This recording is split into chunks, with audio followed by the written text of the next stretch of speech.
You know, even in Jesus' time, यीशु मसीह के समय में भी we can say there were many circles around Jesus. प्रभु यीशु मसीह के चारों तरफ लोग थे There was a huge crowd of people to whom he would speak. और बहुत बड़ी एक भीड़ थी जिनसे वो बातें करता था। And inside that, there was a small group of 70 disciples you read in Luke chapter 10. और लूक 10 में देखते हैं कि 70 लोगों को एक झुंड था जो कि उसके चेले थे। They were good disciples. वो अच्छे चेले थे। He sent them out to उनको preach, बाहर भेजा, 2 by 2 to preach. 2-2 करके भेजा सुसमाचार प्रचार करने के लिए। 35 groups of people. 35 झुंड जो है करके भेजा। Then inside that, there was another smaller circle, और उसके भीतर एक और छोटा सा झुंड था, only 12. केवल 12 लोगों का। One was a crook, so there was another circle of 11. और उसमें से एक थोड़ा सा बिगड़ा हुआ था, तो 11 लोग थे। And inside that circle of 11, there were 3. और इन 11 लोगों के बीच में भी केवल 3 लोगों का एक झुंड था। So Jesus had different circles of people around him.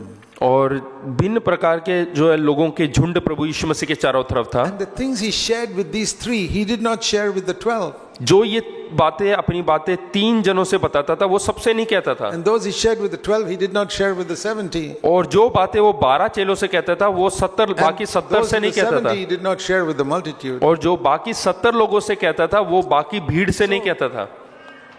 You can choose which circle you want to be in. तो आप खुद चुन सकते हैं कि आप किस झुंड में रहना चाहते हैं।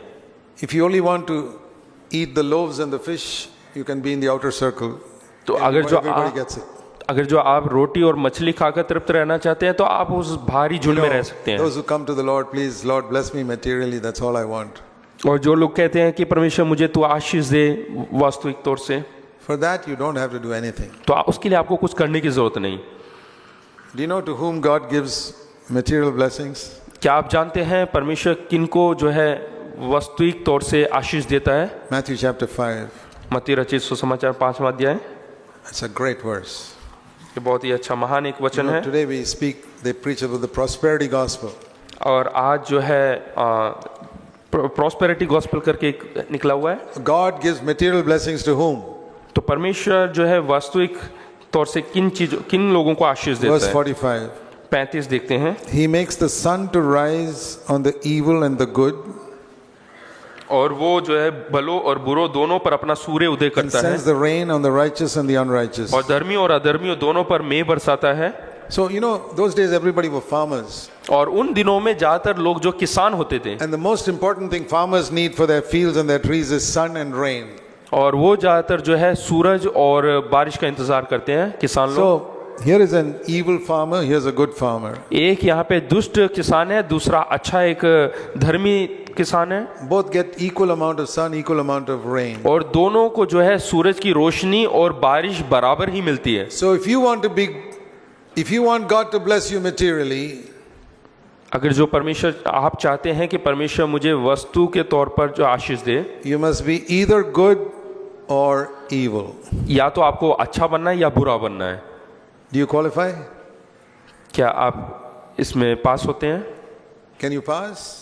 क्या आप पास होते हैं? You have to be either good or evil. That's all. या तो आपको बुरा बनना है या अच्छा बनना है। God will bless you materially. तो परमेश्वर आपको आशीष You देगा। must be righteous or unrighteous. He'll send you the rain. आप धर्मी हो या अधर्मी हो, परमेश्वर आपको बारिश देगा। But if you want to know His secrets, लेकिन अगर जो उसके भेद की बातों को जानना चाहते हो, if you want to understand His covenant, उसकी वाचा को समझना चाहते हो, then you have to fear Him. That's a small circle. तो आपको उसका भय मानना पड़ेगा। You remember in the Old Testament, तो आप याद रखें उस पुराने नियम को। those Israelites disobeyed God, but they still got manna every day. हाँ, वो जो इजरायली लोग जो परमेश्वर की आज्ञा का उल्लंघन करते थे, उनको भी रोज मन्ना मिलता था। Only 2 of them entered the promised land. उनमें से केवल 2 ही व्यक्ति वायदे की हुए जगह में प्रवेश किया। All 600,000 got the manna. बाकी 6 लाख लोग जो है नष्ट हो गए, नाश हो गए। What does that prove? उसका प्रूफ क्या है? That proves that 600,000 people can get God's blessed material blessings. इसका अर्थ ये है कि जो बाकी के जो 6 लाख लोग हैं उनको भी जो है वास्तविक तौर से आशीष मिल सकता But है, only a small number may get into a life of victory. लेकिन जय केवल छोटे से एक झुंड को ही मिलेगा। Now, these are not things that many people are interested in hearing. और ये ऐसी बातें नहीं जो बहुत सारे लोग इच्छुक हैं सुनने के लिए। But when Jesus comes back लेकिन जब प्रभु यीशु मसीह वापस आएगा, and we stand before Him, जब हम प्रभु यीशु मसीह के सामने खड़े होंगे, I'll tell you something. मैं कुछ बताना चाहता हूँ। This is the most important message that you will value in that day. और उस दिन ये सबसे जो है प्रमुख एक ऐसा संदेश होगा जिसका आप कीमत देंगे। Just laying the foundation will not be enough in that day. उस दिन केवल नींव डालने से काफी नहीं होगा। What do you want the Lord to say to you when you meet Him face to face one day? जब आप प्रभु यीशु मसीह से मुलाकात करेंगे आमने सामने, तो आप क्या चाहेंगे कि प्रभु यीशु मसीह आपके बारे में बोले? I know what I want Him to say to me. मैं जानता हूँ वो मेरे बारे में क्या बोलना चाहिए। Well done, good and faithful servant. कि बहुत अच्छा वफादार You Das. must long to hear that और आपको भी वही इच्छा होना चाहिए, because He suffered so much for you. क्योंकि उसने आपके लिए इतना पीड़ा सहा है, दर्द सहा है, He went through that agony of being separated from the Father to save us from sin. और वो उस दर्द को, उस पीड़ा को सहा है अपने पिता से अलग होने का, कि हमें पापों से बचाने के लिए। Don't you have a sense of gratitude? Lord, I really want to please you. क्या आपके अंदर वो आभारी मन नहीं है कि परमेश्वर मैं सचमुच में तुझे प्रसन्न करना चाहता Lord, I हूँ, want you to say to me that I was faithful to you on earth. और मैं चाहता हूँ कि परमेश्वर तू ये बोले कि मैं वफादार सेवक था करके, दास था करके इस संसार में। Any true Christian will feel like that. और कोई भी सच्चा मसीह ऐसा ही सोचेगा। So really, I believe that the Bible is written only for such people. और बाइबल ऐसे ही लोगों के लिए लिखा गया करके मैं सोचता हूँ। When you come to the last page of the Bible, जब आप बाइबल के आखिरी किताब में आते हैं, the last page, आखिरी पन्ना, Revelation 22 verse 11. प्रकाशित वाक्य 22 उसका 11। This is one of the most amazing exhortations in the Bible. और ये सबसे खूबसूरत संदेश है बाइबल का। You'll never find one like that anywhere else. ऐसा जो है कहीं और आपको नहीं मिलेगा। Let the one who does wrong still do wrong. जो अन्याय करता है वह अन्याय ही करते रहे, Let the one who is filthy remain filthy. और जो मलिन है वह मलिन बना रहे। Can you imagine that a holy book like the Bible says, remain filthy, keep doing wrong? क्या आप कभी ऐसा सोच सकते हैं कि पवित्र बाइबल ऐसा कह सकता है कि जो अन्याय है वो अन्याय बना रहे, जो मलिन है वो मलिन बना रहे? Imagine telling a person, are you doing wrong? Keep on doing wrong. ऐसा सोचिएगा कि कोई ऐसा व्यक्ति बोल रहा है कि तुम गलत करते हो, तुम गलती ही करते रहो। Are you filthy in sin? क्या आप पाप में जो है एकदम मलिन हो? Keep on being filthy. तो मलिनता में रहो। You say that can't be in the Bible. ऐसा वचन बाइबल में नहीं होना But चाहिए, it is. लेकिन ये यहाँ है। What is the meaning of that? इसका अर्थ क्या है? Many years ago I sought the Lord about it.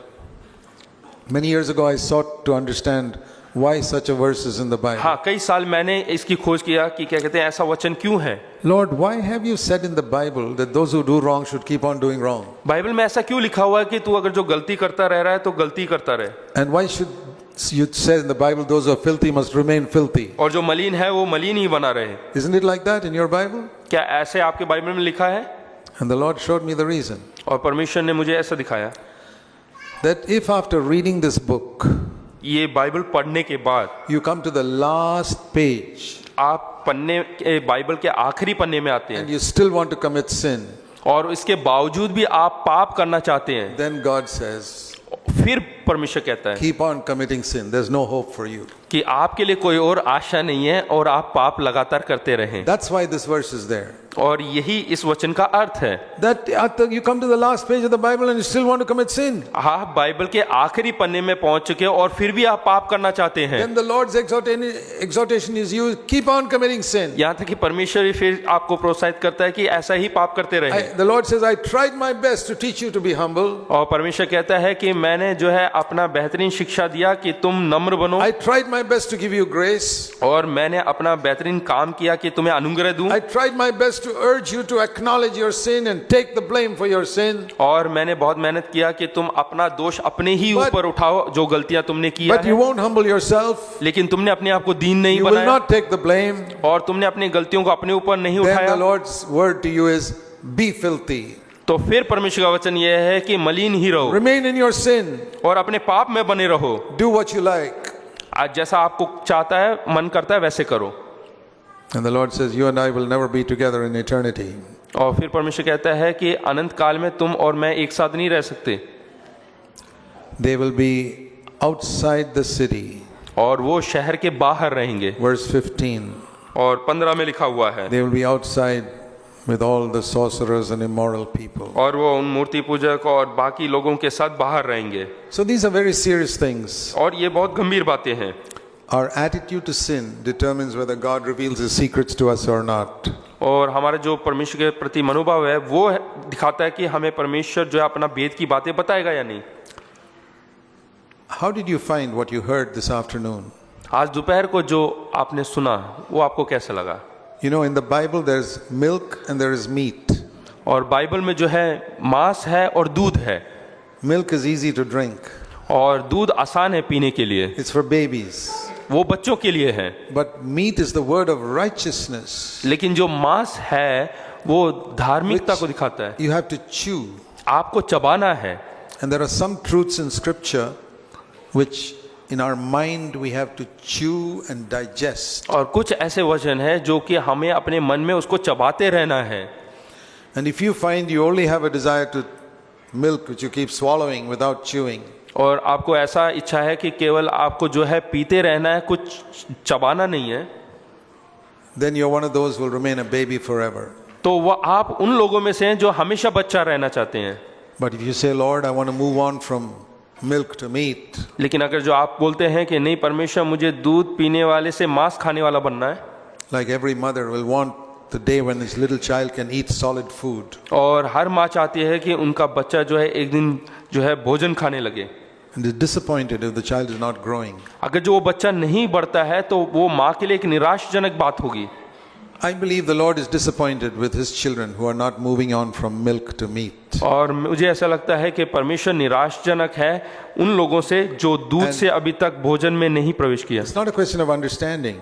ये हमारी समझ के ऊपर है, It's a question of moving on from foundation to the building. ये हमारी समझ की बात नहीं, लेकिन हम नींव से इमारत खड़ा करने में काम कर रहे हैं या नहीं। Moving on from forgiveness of sins to overcoming sin. हमें क्षमा पापी से जो है हमें पाप के ऊपर जय पाना, उसकी ओर बढ़ना है। So I pray that all of us will come to that life of overcoming sin. तो हमें जो है उस पाप के ऊपर जय पाने वाले बनना है। Let's pray. आइए हम प्रार्थना करें।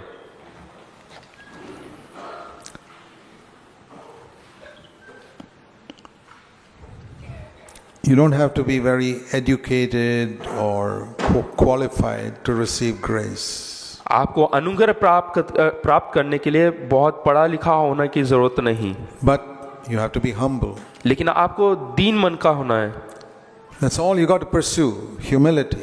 केवल परमेश्वर चाहता है कि आप जो है नम्र बने।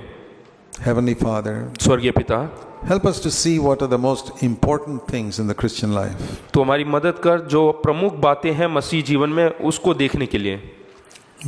Help us to understand that and to be gripped by it. और प्रभु जी तो हमारी मदद कर ताकि हम उस बातों को समझ सके। We pray in Jesus' name. यीशु के नाम से प्रार्थना करते हैं, Amen. आमीन।